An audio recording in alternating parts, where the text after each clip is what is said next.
to the cloud. All Got it. right. All right, we're all set.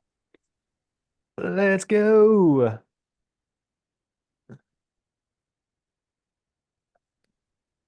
Full house today. Yes, sir.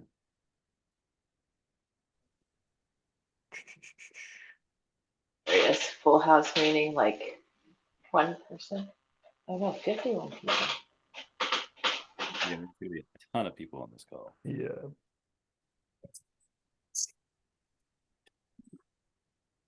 Sweet.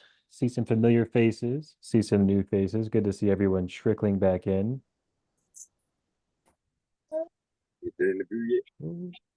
I'm in the interview right now. Boom, boom. Cool. What's up, everyone? As you're coming in, please feel free to mute yourself so we can let everyone come in and kick this thing off with Senior Brandon. Yeah.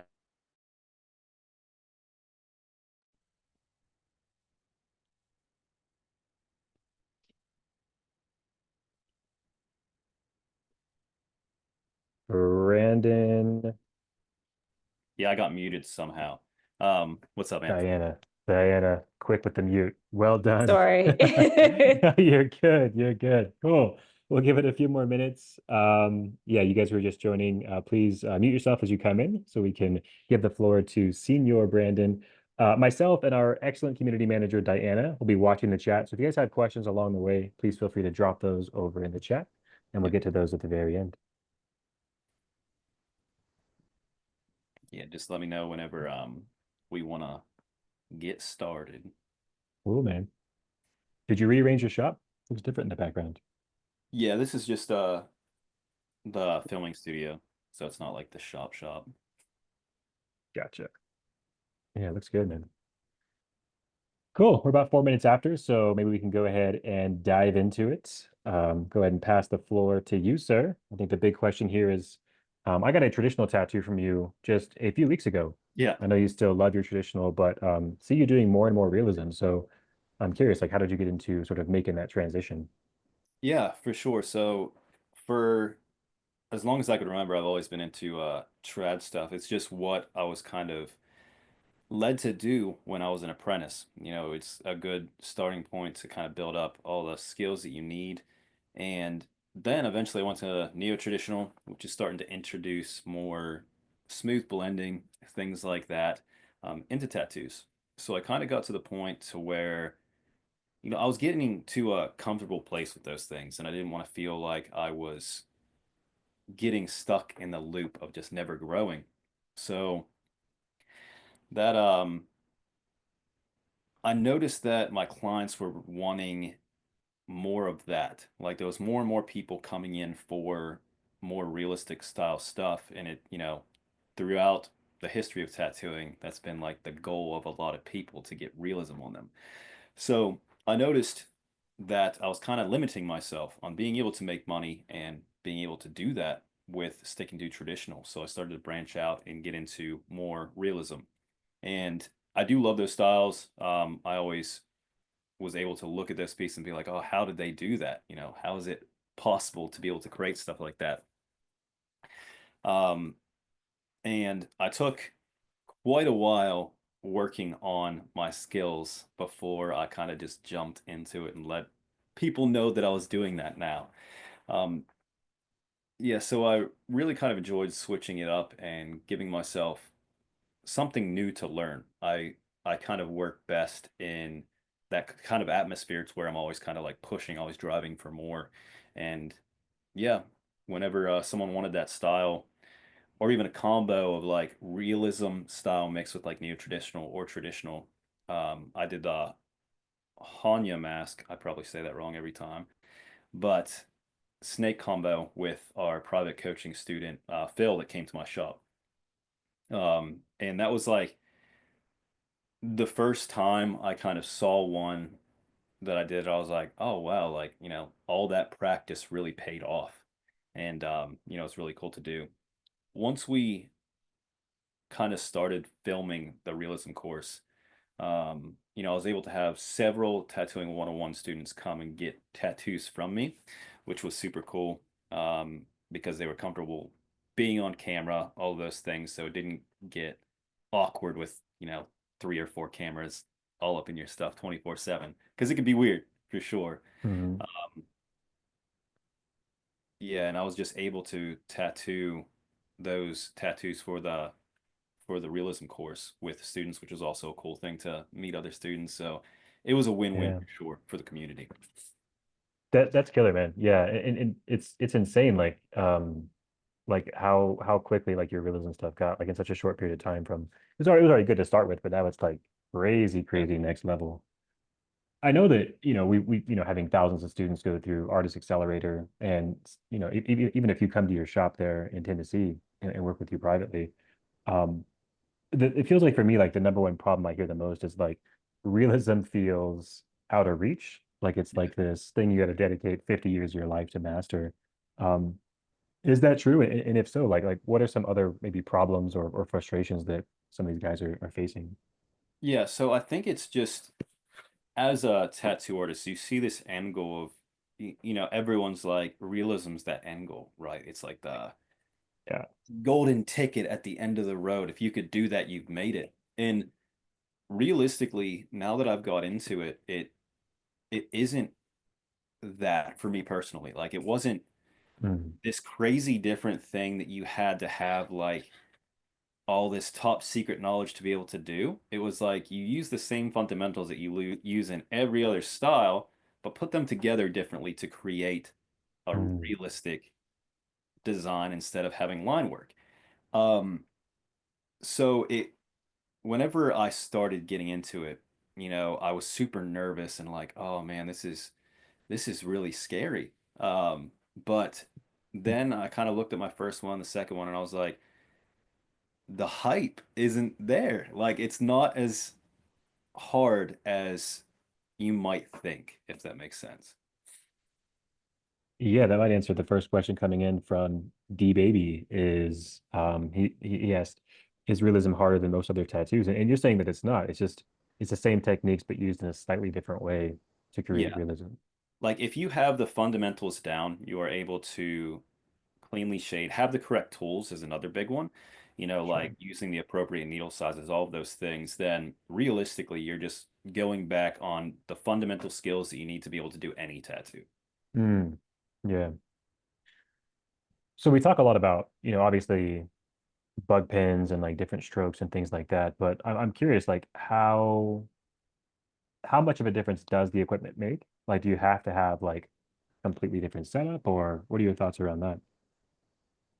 So, I mean, there's plenty of artists out there that could make realistic tattoos look great with like a single needle, right? So, if Mm, we're talking about, does it matter? And that completely depends on the person. Do you have 50 years to spend learning how to tattoo realism with a single needle? Probably not. mm, Now, if you use those tools to fast track your learning, because they're specifically made to make things easier on you. So if you use those tools, you'll be able to get there way faster than trying to go and learn something that isn't necessarily made for it. So mm, it'll just make yeah. your life a whole lot easier. So that's why I recommend it. It'll just save you a ton of time. Killer. Okay. Yeah. I used to work with a guy named Teddy, and this guy was crazy good with realism.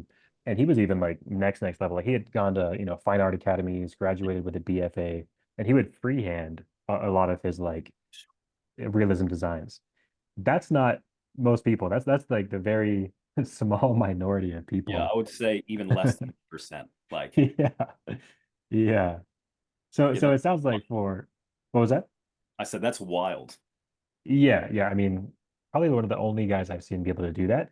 I should say be able to do that well. I've seen a lot Yeah. of guys attempt that, but when you start freehanding stuff on, things get skewed, the proportions are all out of whack, and it's really tough. Yeah. So I guess on that point, like, do you have any sort of like tips or insights for everyone tuning in terms of like creating a solid reference image? Like, where do you source these? Do you make these? Yeah, for sure. And obviously all of this is in the course as well. We pretty much go through every step that you would possibly need to be able to create it. But I focus mainly on Pinterest. You can find a lot better image quality on Pinterest. Google, the resolution's down and it's hard to find good quality images. Pinterest, there's, so many references for anything you could possibly imagine. Another thing nowadays, and this is double-edged sword, right? But AI does have the ability to give you some crazy realistic Mm, references now. Now, you have to focus on the hands. It can't do that yet. The eyes are always off a little bit. So there are things you can't just take a design from AI. You're still going to have to do some things to fine-tune it. But if you're mm, looking for things like Anubis, I think his name is, it's like a jackal Egyptian god. If you try to find a realistic reference of that, you can't find it, right? Because there's not a jackal walking around tormenting Earth at this period of time.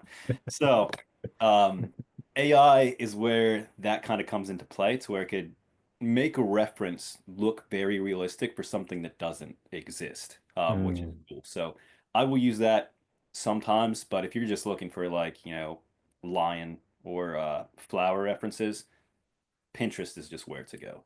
And then obviously, whenever you get your reference, kind of mess around with the curves to create depth in your image, get the contrasts correct to be able to make your tattoo stand out and also last through time. So you need those really dark areas to help the light areas kind of um, stand and hold through time. Mm, okay. Yeah, that's a really good insight because I come from like the world of like old school American traditional, even Japanese is like very heavy black, Yeah. especially in the backgrounds. And so even when that color falls out, like at least the black is still there as the foundation and it's still readable as a tattoo. So it sounds like you're saying with like the more realistic stuff, it's important to have that too, but it's more of a background element. Is that right? Yeah, for sure. And obviously, there's going to be areas to where you still need those really dark black areas. Like if you're focusing on like a pupil, that needs to be nice and dark. So those little Of course. highlights that are reflecting off the eye stand out even more. So when that white kind of fades through time, that really nice black area will kind of make it pop. Um, so yeah, it's just using all those elements, just like what we talked about earlier, with Japanese, traditional and all those things about having the dark areas to help with, color staying up through time. It's the same idea, Hmm. doing it a different way, and it's the same principles involved. Totally makes sense, man. Yeah, and I even have like a probably can't really see it too well on the Zoom, but I had this pinup on my arm that was Yeah, done realism. But again, to your point with like no heavy black for the background or for the contrast, and it's unreadable at this point. It's only maybe 10 years old. yeah. So Yeah. even if they had a background on that was black, it would at Hmm. least still give the outside to where you could still tell what it is. But right now, it's so faded that it's hard to see. Yeah, super hard to read. Yeah. Oh, that's great, man. Let's see.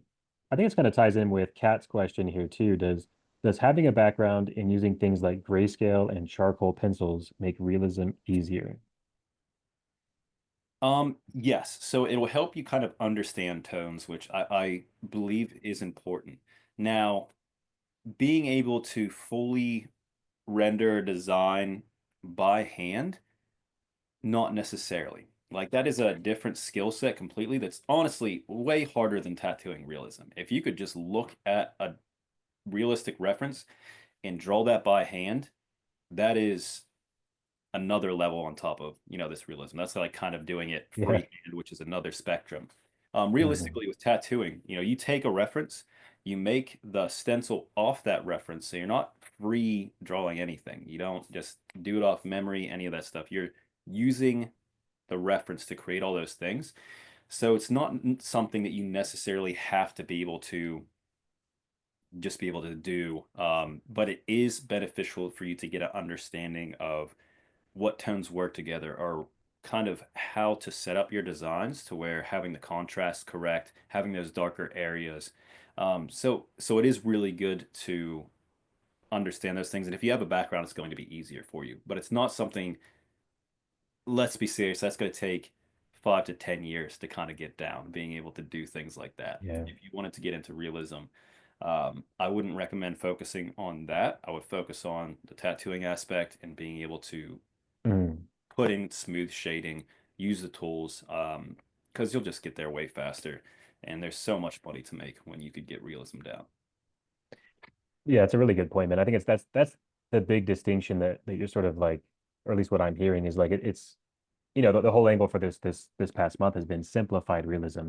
Yeah. Not that the designs are necessarily like simple designs, like they're still very realistic, incredible designs, but it's not like you're having to go in the deep end, freehand them, do hyper realism, Yeah. and get crazy with it, right?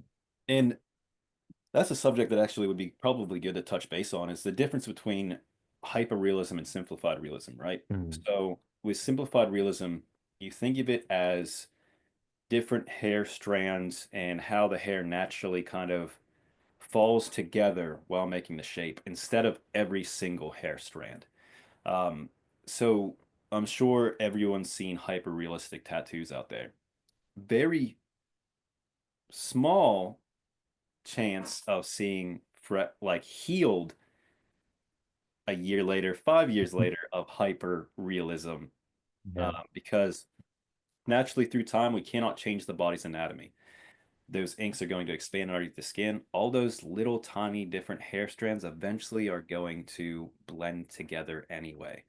Mhm. So at the end of the day, you're able to tattoo realism and have it hold up through time, and do it in a way to where you're causing less trauma to the skin and also being able to do it a little bit faster than, you know, going that hyper realistic kind of state. And also, it's a lot easier to get into for a teaching perspective to be able to teach people how to get into it, and then you could grow from that as you go. That's a really good point, man, because worked in a lot of shops. We've owned several shops, and it's those realism pieces that come in the door that most artists have to turn around because they turn away because they feel like it's so far out of reach. So number one, for the artist, like this is a way to like approach it in a simplified way, but maybe more importantly, for the client coming in, they just want a picture. Like in my case, I got a picture of my dad, like a portrait of my dad, but I don't want to sit for 10, 12 hours for a hyper realistic tattoo or pay $4,000 for it. And it's not Yeah. going to look great in 5 years anyway. So, And let's be serious, for a 10-hour portrait, that's like a low number of time. Like there's some artists that'll yeah. do multiple day sessions for something like that, like hand sized. Yeah. So yeah, now you could absolutely get to a point to where you are making 4 grand off of a tattoo, Mhm. by taking a lot more time to do all the fine details. But it's there's steps to everything, and this is just the first step to getting into it. Yeah. That's great, man. No, I dig it. You mentioned, you know, the equipment being a big part of it. And obviously you're talking more about bug pins. Is that right? So 10 Yes, absolutely. gauge, or do you go like, 0.8 gauge, like all the way down to like the tiniest stuff? So realistically, I tried to stay away from, you know, backstory. Technically, 8 gauge is a bug pin needle. Hmm. Somewhere down the line of tattoo artists, we decided to just say 10 gauge or bug pin. Technically, they're double zeros. But when I say bug pins, I mean 10 gauge because that's just what tattoo artists have called them. Technically Yeah. speaking, if you're in like the nurse field or anything, I know it's not right, but that's what we call it. We're just tattoo artists, okay? Um, but yeah, so I try to stay away from the 8 gauge because they are so small, and it's the Mhm. pigment that you're putting into the skin is so minuscule that it's not beneficial, for the way that I tattoo, right? There's some artists out there that make absolutely beautiful pieces of art and they use 8 gauge and all those things, but the amount of layers that you have to build up to even get saturation to Mm. me just seems like a lot of extra trauma when it's not necessarily needed. You could get very close to the same effect, with healing. When the healing process happens, the ink expands a little bit, and all those shaded areas with that 10 gauge smooth out and it leaves perfectly smooth shading. So I don't think it's something that is necessarily beneficial to create beautiful looking realism tattoos. Mm. Really, man. And that's kind of like a really good insight that you just dropped is like, again, I come from like American traditional, Yeah. Japanese, like, and with that, we're using 12 gauge curve mags. as big as we can get away with to still pack in and saturate really, really quickly. So it's like in and out, whip shading, pack in solid color, good to go. But after watching your, the new course you have coming out, it's a whole different way of thinking about the tattooing process because you're not just whipping it and like getting in, getting out. You're like gently building up those layers Yeah. with the smaller mags. Is that right? Yes, absolutely. It's different for sure. Having a background of traditional and getting used to realistically slowing down is Mm. the biggest thing. Because you get kind of stuck in that repetition of, just getting in there and out and on to the next. And it's a completely different mindset while kind of building off the tattoo, just like working in layers. You're like a printer. Yeah. You're at the bottom, work at the middle, work at the top. Instead, like with traditional style, you go through with black everywhere, then go over with red everywhere, then Yeah. yellow. So it's just different. And knowing those steps and how to take them is what's the hardest thing when it comes to realism. So having like a path laid in front of you Mm. is going to make it a whole lot easier than when I was trying to get into it. Because I was like, well, that didn't work, so I got to do this. Yeah, yeah. Yeah, absolutely. Yeah. That's great, man. Cool. A couple questions coming in. So Darian says, I'm learning to tattoo and all my supplies are in a cardboard box. We all start there, my friend. So Yeah. congrats on getting started on the journey. That's great. Um, Rachel says, I'd love to know if we benefit from both the accelerated. Okay. So Rachel Lynn is asking, what's the difference between the Artist Accelerator and your new course, Simplified Realism, that's Yeah, coming out? absolutely. So the Artist Accelerator program is focused on teaching you how to tattoo. Realistically, it's going to be able to get you to a point that you could do a tattoo on skin. You could use liners, do shading, um, which is all great. Like it's the perfect roadmap for you to be able to learn how to tattoo. Getting into simplified realism is that next step to your career, right? There's ways of learning, and that's once you have those techniques down, this is the course to kind of go on because you're able to make a ton more money with realism, have more clients. Your blending will be a lot more smooth once learning kind of like the techniques. So your tattooing as a whole will greatly be affected by learning this as well. Even with my neo-traditional, when I do that now, even some of the things I've learned with getting into realism helps out the other styles I do as well. So yeah, I wouldn't. Yeah, I think that's the answer to the question. Yeah, yeah. I mean, that's great, man. Yeah, I always think about it like the Artist Accelerator is how to go from apprentice level skill set to a Yes. licensed professional in the shortest amount of time possible. What sort of like specializing in something like realism is kind of I mentioned earlier is I've helped open, grow, and manage like lots of tattoo shops. And the number one tattoo we have to turn away is realism. Yep. So even if you don't want to specialize in it, being able to approach realism in a very simplified way to get somebody that, family portrait or those footprints or whatever else it might be, is going to make you a huge asset, not just to the shop, but you're going to build your clientele list exponentially quicker because you're the only one who can do it, right? Another big point that I would like to point out is if I the amount of people that I have come into my shop wanting a job that does traditional is insane, right? And Yeah. realistically, I had a conversation with Zach. Zach's my apprentice. He does traditional. And I was like, I'm at the point to where I need a realism artist. Like I'm realistically the only one at my shop that does it. And I am very much so overwhelmed with the amount of people that message the shop. And obviously, my main focus is being here for you guys, doing courses and all of these things. So it will definitely help you get a job too. If you have that under your belt and you're able to Yeah. show the realistic designs that you can put out, it's not just my shop. There's a ton of shops out there that are looking for realism artists. And it'll just make your life a whole lot easier learning it. 100%. That's great. Hope that answers your question, Rachel. Caroline says, okay, here's a good point of contention for most artists. It's the infamous coil versus pen style tattoo machine. So Yeah. is the machine you work with made for realism? Has it made the difference in realism? I work with coil machines, but basically would I be better served using something else? So this is an ongoing side, right? You pick a side, and I'm kind of in the middle, honestly. I prefer to use rotary machines because it's easier.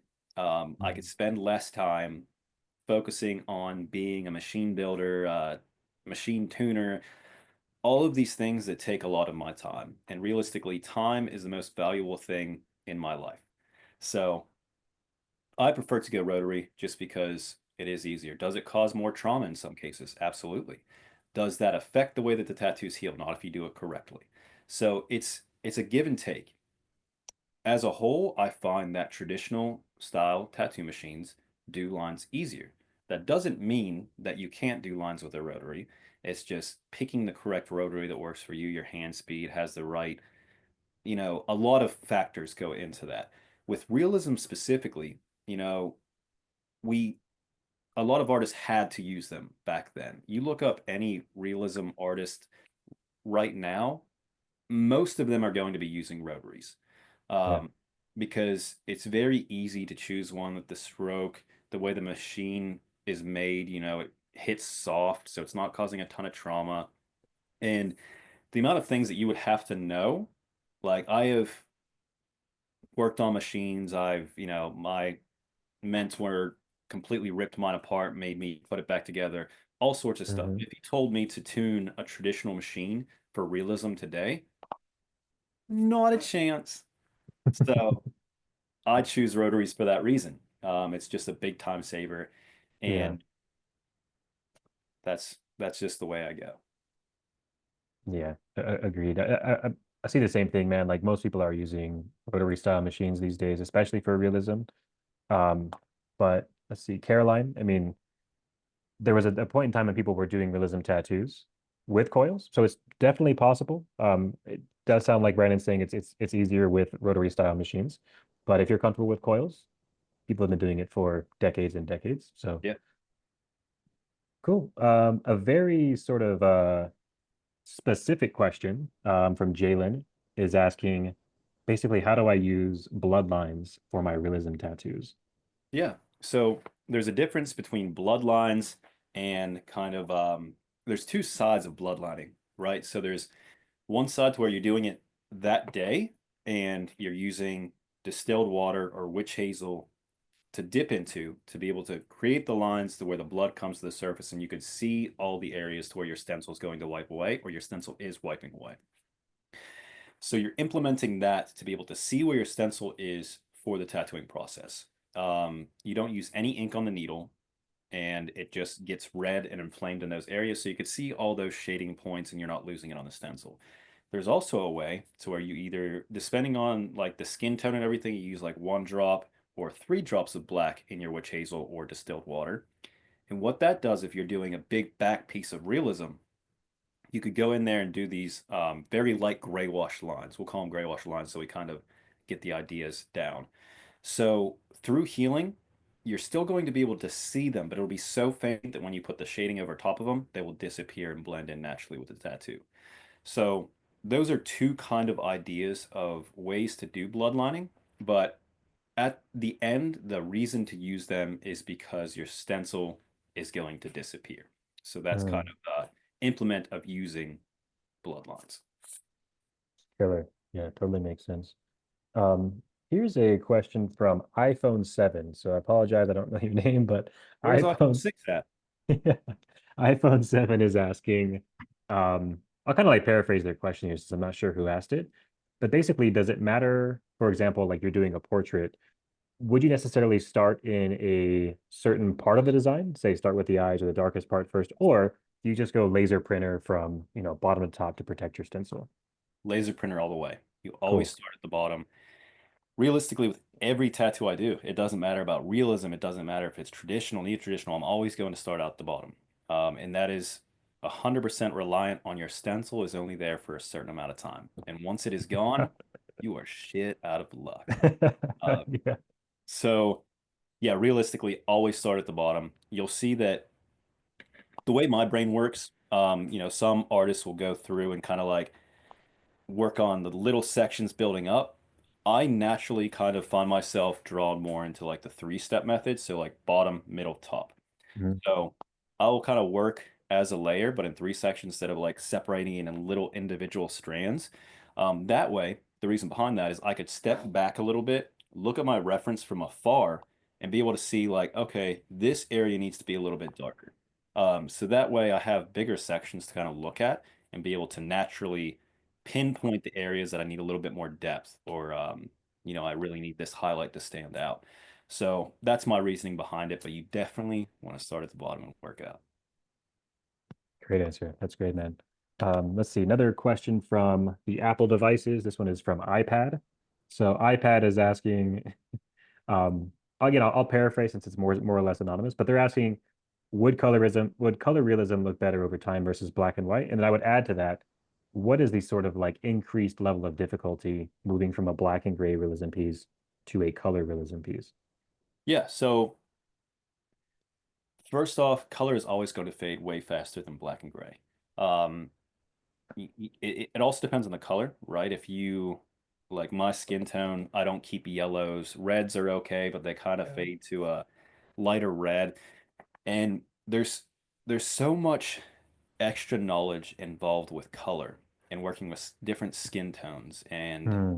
the natural occurrence of how they heal through time in 10 years that for most people doing color realism is going to be realistically the biggest hurdle, right? Because you don't only need to know how to tattoo, you need to understand color theory, you need to understand what colors look good beside others. Like you could look at a design and it's, let's say, Terminator, it's metal, Mhm. right? And you look at that design and you see this metal looking figure on the skin. But if you look really close, they're using purples, blues, greens in some areas. Yeah. Like so many different colors that your eyes don't pick up to create that metal sheen that Hmm. there's so much extra stuff that goes into it. So color realism I would say is a different demon per se because there is a it's not something that you could just pick up overnight. It's something that you have to have a lot of knowledge on. Most realism artists that get into color realism, they've been oil painters their whole life, have gone to art school, Yeah. and they constantly are doing those things. It's not like you just stop. Um, Yeah. yeah, so that would be my point on it is there is quite a bit that goes into getting into color. And that's also why, if you're in private coaching or going through the AAP refresh, it's like focus on your line work and shading with black and gray Hmm. before touching color. Because realistically, I did not use any color for the first 7 years of me tattooing. You can make a very refined career and make a lot of money without using colors. Color not only is a huge investment to get all the colors you need on hand, they only last, depending on the brand, 3 to 5 years, and you have to throw them out. So I'm always Mm. throwing out inks that I've never even opened because I buy kits. So it's a huge investment, a lot of knowledge involved with it, and shit's hard. So Yeah, I think it's what a lot of people don't really realize with color is it is exponentially more difficult than we first think when we're approaching it. I spent a couple of years in art school too, and it's like watching like the people who are actually good at oil painting. You don't just like grab a little bit of blue. It's like you have to grab that blue and match it with the green that's also in that piece and dab it with brown and like mix it around. And if you guys want like a fun exercise after this, look for an extension for Chrome or whatever web browser called Color Picker, or you can just Google Color Picker. It'll pop right up. Take a picture of anybody you can find on the internet. Take a picture of yourself and drag that color picker across like an actual realism image or like an actual photograph. And you'll see, to Brandon's point, like all kinds of crazy colors popping up, purples and greens and blues and yellows in people's faces. So yeah, it's hidden in there. Cool. So we talked about sort of maybe avoiding color when you're first starting, but this is from Chris, is there a type of design you would possibly recommend starting with as your first realism attempt on, I assume he's talking about fake skin. yeah, animals are going to be a great one. you know, that's a big money maker. So if you could get fur down, it's going to help you a lot. Stay away from portraits of people that are family members. So if you pick let's say Elvis, if you mess up a little area on Elvis, it's still going to be noticeable that it's Elvis, right? He's a very distinguished, very different kind of person. So if there's a little thing to where it's thrown off a little bit, you're still going to be able to tell who that is. Also, along with that, if you're doing a family member and, you know, there's a lot of history with that family member, they're getting it tattooed on their body. If you mess that up, it's going to be a big issue. So, yeah, I would stick to animals. You know, realistically, you could get texture down with like the fur, understanding how like lips, teeth, you have to tattoo them naturally without kind of getting into human faces. I would say human faces are harder and easier at the same time. There's a lot of area to where it's just like smooth shading, you know, big areas to where there's not a ton of texture on them. But everything has to be so close to on point or it throws everything off. Where with fur, if you put a layer of fur a little bit in a different area right next to the nose, it's still going to look like fur. Um, Hmm. but yeah, so I would stick to like, you know, lion, tiger, anything like that would be a great first attempt. Killer. Killer, killer. Cool, man. Yeah, and we spoke briefly, like just to change topics a little bit, because I saw a couple questions coming through. As with as with every tattoo, it's going to vary wildly depending on where you're at, how big the tattoo is, what it is, your skill, your skill and experience. But with all the realism tattoos that came through for us, those are the big money makers. Like without a doubt. I can knock out like a small traditional piece for $150 in some cases, depending on the size. But what would you expect to charge for your choice of realism design coming through the door?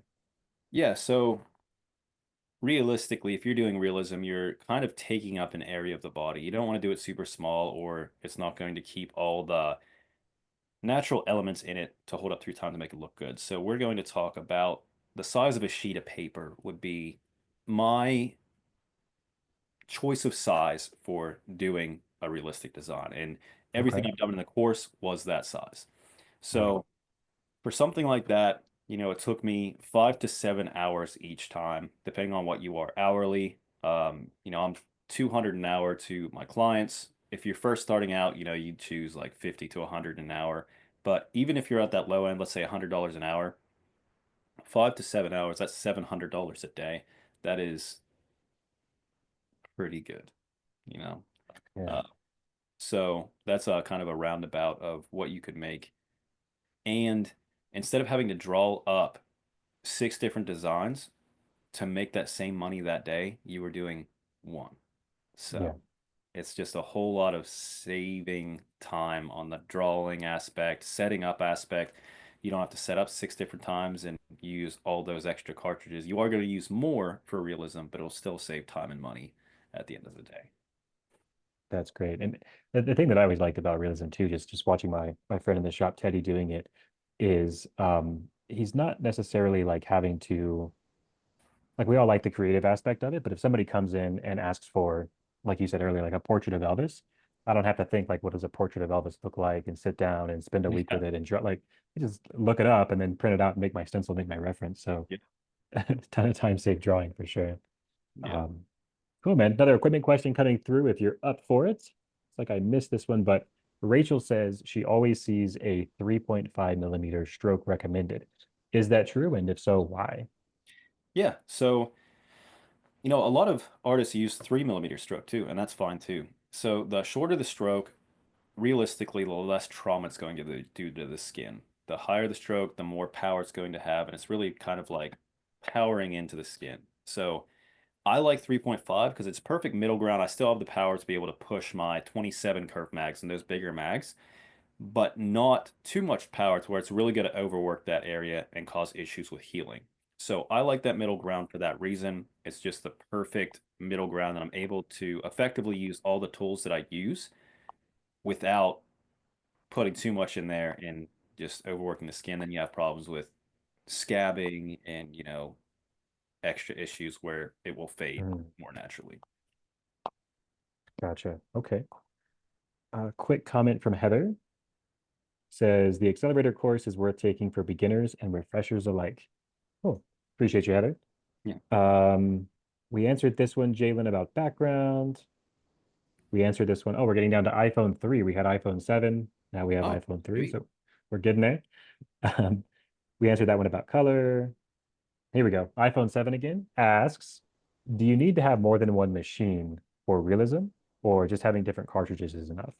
Yeah, different cartridges is enough. So I use, for the whole course, I've used the Bishop shader, which is 3.5 stroke, I'm pretty sure. Yes, Really? absolutely. Yeah, because the Packer is 4.2 and the liner is 5. So I use the Bishop shader for every single tattoo I've done, and it works out great. Now, the different machines that you use, obviously, you're going to have to implement different things with your tattooing. If it hits softer, you might have to crank your voltage up a little bit to be able to push those 27s. It depends on the machine that you're using, which I also do go over in the course as well. Quite a few times because it's something that you kind of need to remember. So little things like that you might need to implement if you're using, I know like I tried the Solus Pro. It hits a little bit lighter than my Bishops. So machines like that, you'll just have to turn up the voltage a little bit.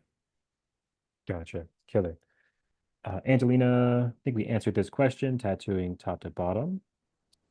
Kara asks, is the course set up to attend at specific times? Yeah, so Kara, the Simplified Realism is set up to attend, to kind of do it at your own pace in a similar way to the Artist Accelerator, with the exception that Brandon has generously volunteered to do a live Q&A that's more in depth than this. So for everyone who gets in before we close this coming Saturday, you're going to get a special invite to come hang out with Brandon, bring your tattoos, have him kind of tear them apart and take a look at a deeper level. In a nice way. And very politely tear your Maybe. work apart. Maybe I might not. We'll see. Depending on the day, man. Yeah. Did I have coffee? Kristen asks about hate comments. I would just, yeah, I wouldn't worry about the hate comments, Kristen. Do your thing. We get plenty at Tattooing 101. A lot. Yeah. Okay, here we go. Here's one that's more specific around realism. How do you understand? Okay, I think I'll try and paraphrase this question, if Yep. that's all right, Carrie. And if I miss it, please correct me. Basically asking, how do you map out your stencil? Whenever we look at a realism stencil, at least from like the untrained eye, it looks like a topographical, map of Brazil or something. So how do you sort of like read or even create these types of stencils? Yeah, so realistically, there's two ways of doing this, right? You can, if you're not comfortable doing it to where I show both ways, you could print off the design and hand stencil it. So you're creating, the different areas with either dots or dashes to show the shading. It's something that you'll naturally kind of understand and that we go over in the course as well, to where I personally will do dashes in areas to where it's middle shading, dots in lighter shading, and then lines will be around the basic areas to where there's going to be a really dark background, then you're shading.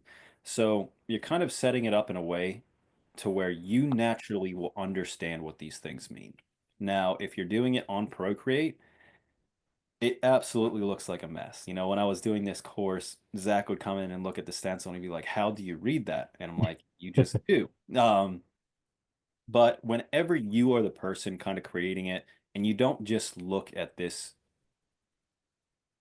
stencil and all these little dots everywhere, you're looking at the actual reference too. So if there is an area, and it'll happen if you're looking in like a very small area like of a tooth or something, and there's like, all those different shading marks with your stencil, and you're like, what does that mean? You just look over your reference, and I like to use my references on my iPad. I could zoom in really close to the section I'm working on and be able to naturally just be like, okay, the shading goes there. It's just an extra step that we use with technology to be able to make things easier nowadays. Um, but realistically, people have been doing realism forever, even with just print offs or drawings. So it's not detrimental that you need to be able to do that.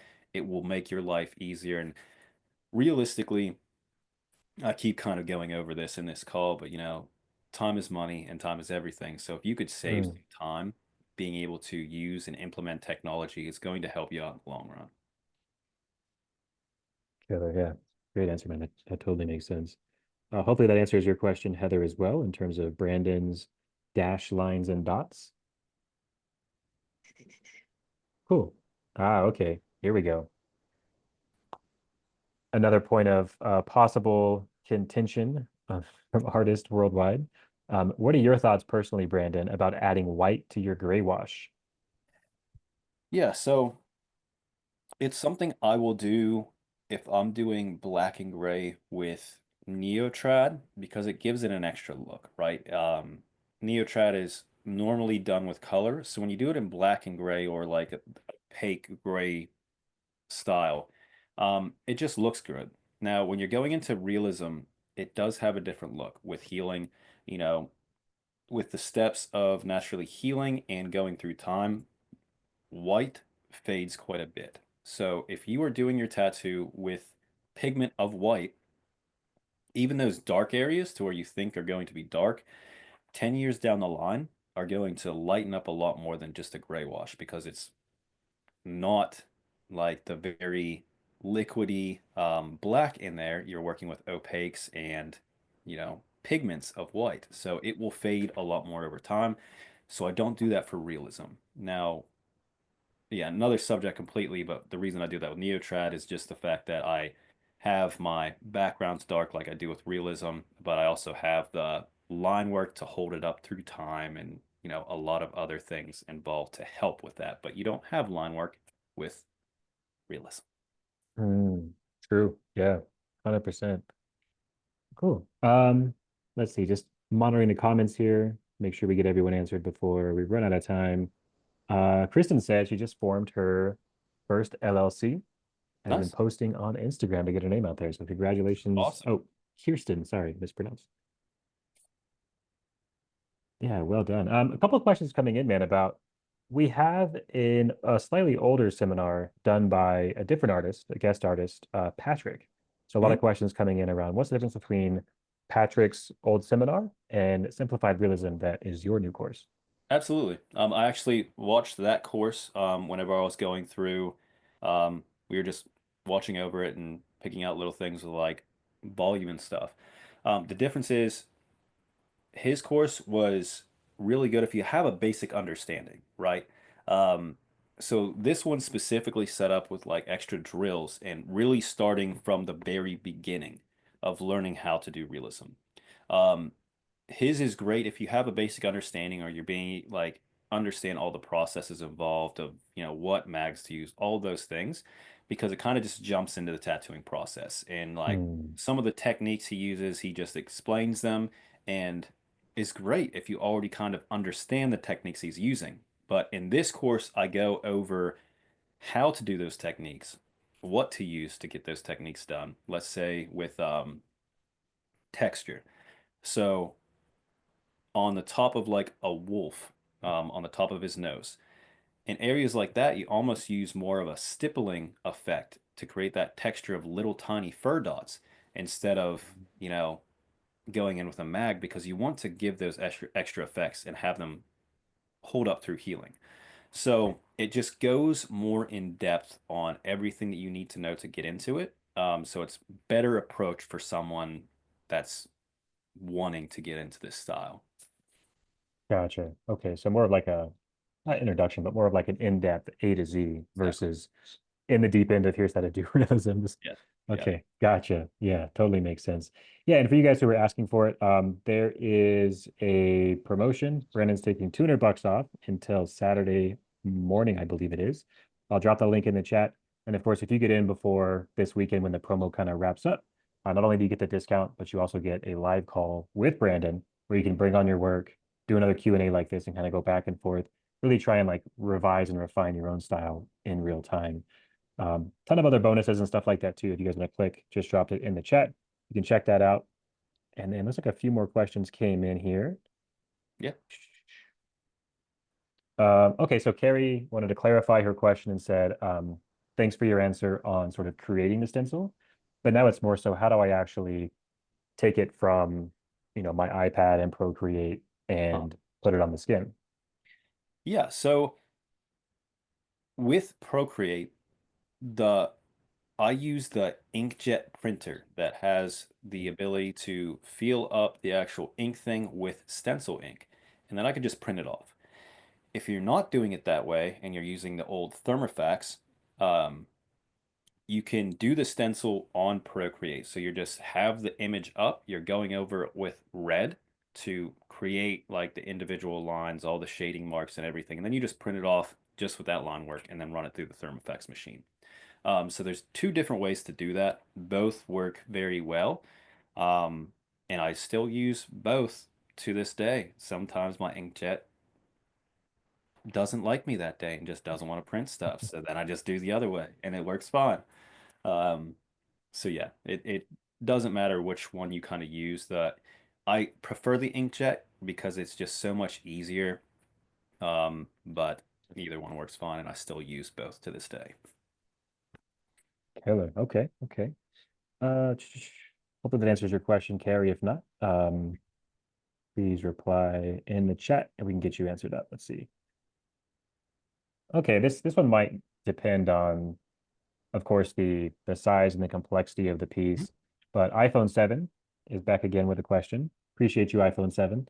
And they're asking, it sounds like you're saying like the larger the mag, the easier it is to get smoother blends. I'm not sure if we're making an assumption. But if that's the case, what's the smallest mag you would use? So pretty much for the whole course, I use a bug pin 7, a bug pin 15, and a bug pin 27. That is the only mags I use for everything.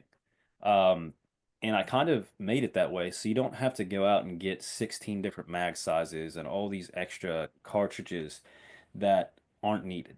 So I'm teaching it in a way to where anyone has the ability to get, 3 different mag sizes and, some liners that you possibly need. And it does a perfect job. So realistically, I wouldn't go any smaller than a 7. If you need something smaller than a 7, go in with a round shader.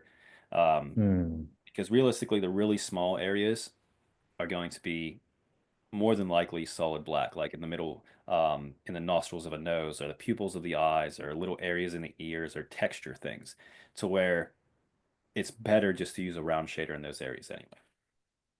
Killer. Okay. Yeah, that makes sense. Heather had a few come through.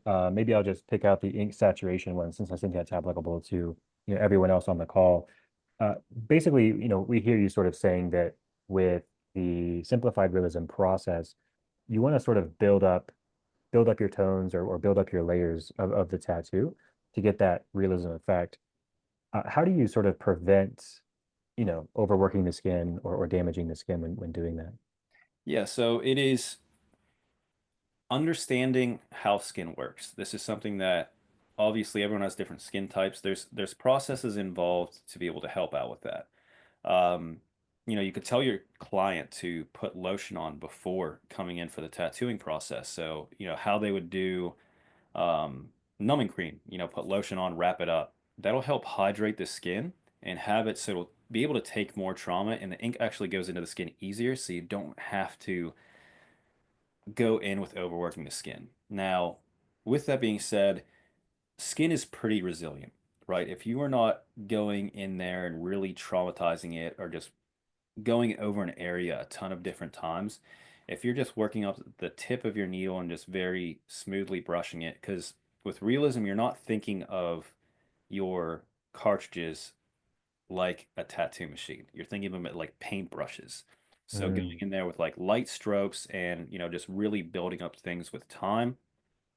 And you'll be surprised how resilient skin is. It's just tattooing it differently than you would like traditional and everything. So it's just a different kind of approach to it. But yeah, if you watching someone do realism will kind of give you the idea. Like, okay, he's gone over that area this many times and it's not an issue. And it kind of just takes the experience of doing it to understand those things too. Killer. Yeah, that's great. Okay. Fantastic, man. Well, I know we're almost at the top of the hour. I know you have appointments and your family waiting on you, so we don't want to hold you hostage all night. Yeah. Yeah, I really appreciate you taking the time, man. And for everyone else, like, of course, this is just one very short hour, kind of open forum, open Q&A. Hope you guys all got something out of this. I've personally been through the Simplified Realism course that Brandon just put out a couple of times myself. It's incredible. It's dozens and dozens of hours of content. I'll drop the link one last time if you guys are interested in checking it out. And besides that, if you have any other questions around realism or tattooing in general, and you're part of the mastermind, of course, please feel free to post in there and we'll get you guys answered. But yeah, man, thanks for taking the time. Anything else you wanted to kind of throw in there before we sign off? Yeah, the last thing I'll kind of touch base on is don't feel like you're not at a place to get into it. Realistically, when I first started tattooing, I was told that I had to focus on traditional, right?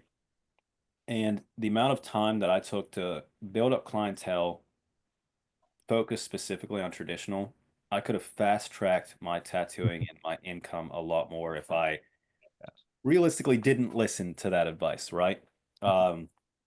With technology nowadays in courses, like it makes life a whole lot easier to where you don't have to go out and try to figure it out on your own. So all it takes is the want to learn and the drive, and you could realistically do anything. So there you go. Absolutely, man. Well said.